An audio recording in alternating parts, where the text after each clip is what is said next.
Jangan lupa subscribe YouTube channel Metro TV News dan pastikan untuk menyalakan lonceng notifikasinya. Ya, pernyataan anggota DPR RI fraksi PDI Perjuangan Masinton Pasaribu menyinggung Luhut berbuntut laporan ke Mahkamah Kehormatan Dewan DPR.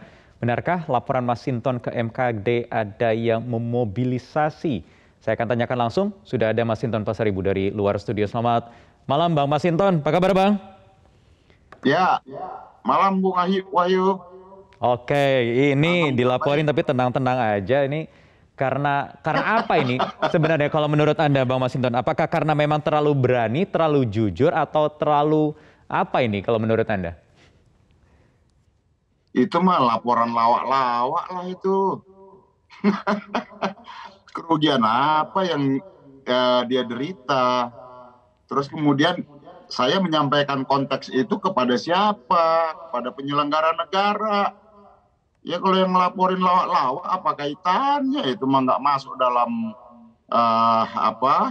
ranah MKD.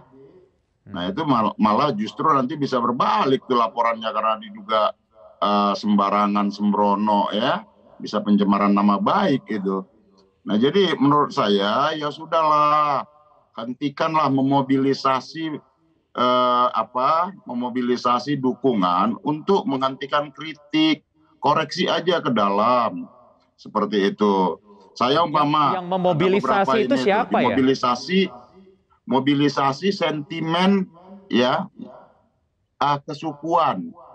Cek aja tuh, ada beberapa ya, walaupun banyak orang Tapanuli, ya, orang Batak yang tidak terpengaruh dengan sentimen mengangkat isu suku.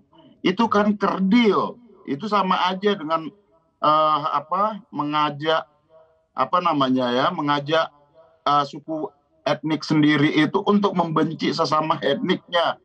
Itu gila itu. Ya itu satu, ya. Bahkan dikaitkan dengan marga segala. Ini kan udahlah, kolot tuh gitu loh. Kolot banget gitu loh. Nah kemudian mencoba mobilisasi ingin mau menekan partai politik karena kadernya dianggap terlalu kritis seperti itu. Kemudian memobilisasi laporan. Nah ini bertentangan dengan semangat demokratisasi yang dianut oleh Pak Jokowi.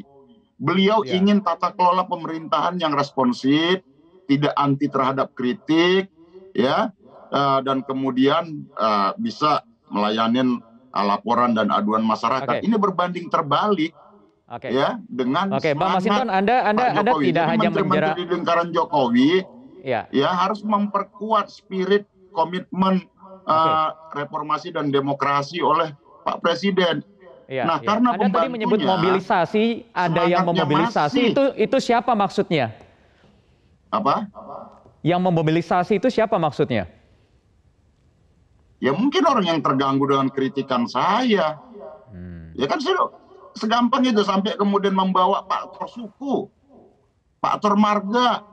Itu kan penyesatan, kasihanlah. Gitu loh. Jangan disesatkan, terus kemudian merasa tepuk dada. Hanya saya yang membangun Danau Toba sana. Aduh, lebih sesat lagi. Danau Toba itu dibangun pakai APBN. APBN itu kontribusi pemerintah bersama DPR. Sudahlah. Ini yang kata Pak Amin, maaf ya, saya menyitir kalimat Pak Amin Rais, ya, mengidap narsistik megalomania, itu ya kecenderungan itu ya otoriter. Apalagi anti kritik. Seperti itu. Nah kemudian kalau dikatakan memicu kegaduhan, loh yang memicu kegaduhan apa? Persoalan big data. Big data itu dipertanyakan publik. Nah tadi sampai Mbak Ketua DPR menyampaikan, udah hentikan perdebatan tentang wacana penundaan pemilu. Lawang jelas-jelas Presiden menyampaikan berkali-kali, ya, tidak ingin perpanjangan masa jabatan, ingin cari muka, menampar muka, dan ingin menjorokkan saya. Bahkan pemerintah, ya, Presiden bersama DPR sudah menyepakati agenda pemilu tanggal 14 Februari 2024. Kenapa masih ada pihak yang masih menyampaikan ingin melakukan pembenaran dengan big data yang sampai sekarang tidak bisa dipertanggungjawabkan. Nah itulah yang memicu.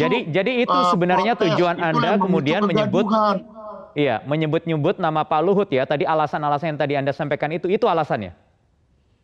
Apa, Bung Wahyu?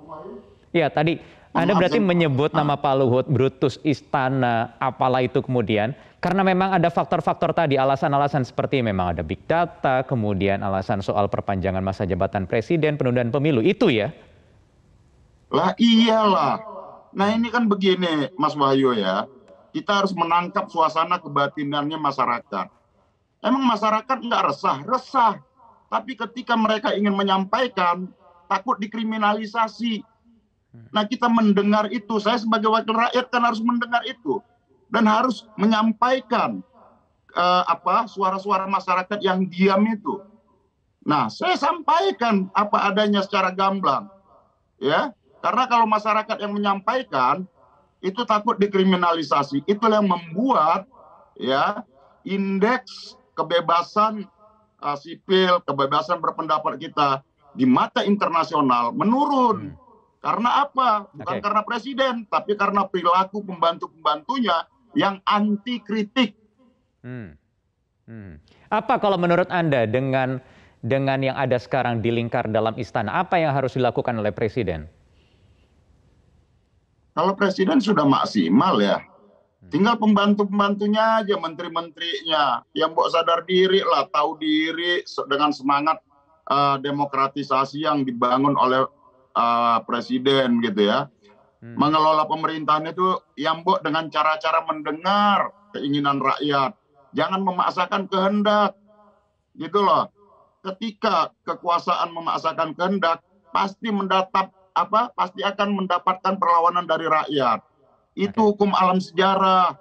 Jadi kita nggak ingin ya negara ini dikelola dengan merasa tepuk dada. Janganlah. Ini negara demokrasi, rakyat itu didengar. Rakyat adalah hukum tertinggi. Jangan yang dipilih itu presiden. Jadi kalau presidennya sudah jelas, sudah firm, sudah tegas, tetapi misalnya masih ada lagi pembantu presiden di lingkar dalam kabinet istana yang masih bandel, harus apa presiden? Ya itulah yang disebut brutus. Ya nikam presiden namanya. Lah iya kan? Itu nggak sejalan dengan visi misi presiden. Lah itulah yang namanya brutus. Menikam dari dalam. Ya nggak salah toh. Brutus itu ya kisah pada Kaisar Romawi sana. Brutus itu bukan nama makanan, bukan nama hewan gitu loh. Jadi dipahami dulu itu. Jangan orang dimobilisasi dengan sentimen yang nggak masuk akal. Gitu loh. Sampai orang di kampung-kampung sana, di Tapanuli sana, dimobilisasi. Bahkan marga, apa kaitannya ini dengan etnik? Gitu loh. Janganlah membodoh-bodohin. Janganlah orang, bangunlah peradaban yang baik kepada generasi muda.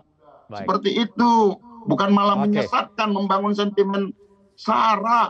Aduh ya Allah. Baik, Bang Masinton. Kita kenas. Baik. Saya sudah paham keresahan Anda tadi yang disampaikan, tetapi ya kita nantikan saja bagaimana respons dari MKD, karena kami juga belum menerima kabar terkini dari DPR terkait hal ini. Terima kasih Mas Hinton Pasaribu sudah bergabung bersama kami di Prime Time News. Selamat malam.